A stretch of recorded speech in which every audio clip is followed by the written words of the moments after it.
Everything will make the child to think about a certain given topic that you will not do. The child has to do in the class. Now, for example, I am like a motorcycle. Let us talk about motorcycle. How will you do in the classroom? A small child doesn't know what is motorcycle, but you have to make him understand. So, how will you do it in the classroom? We have to make a chart. Directly on the chart, principal. Questioning. Very good. What kind of questions do you ask? Yes, that is what testing the previous knowledge of the child. How? The basic needs of human being. Very good. Come on, start the reader. The basic needs of human being. And what else? Come on, sirs here. The basic resources, that is what? The basic needs of human being, she said. Then we are linking the basic resources to water. Because air and water are very essential for us. Then that water. Then about the different sources of water. Different sources of water. You are linking them how? The different sources of water here are your rivers, ponds, seas, oceans.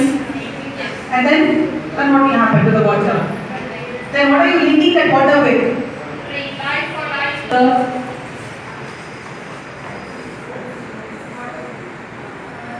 Yeah, how will you link the child said?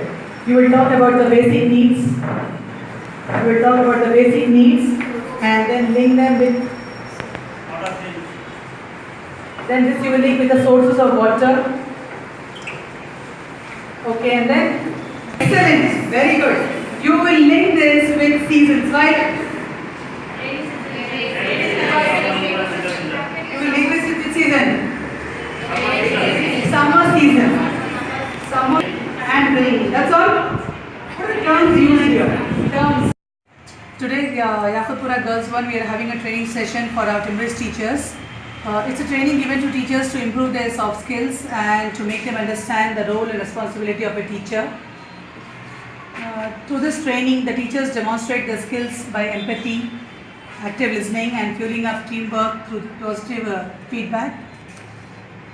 Timbres wants to provide international standards of teaching to bring quality education in children. So these trainings can help the teachers, can mold them to be more effective and responsible teachers.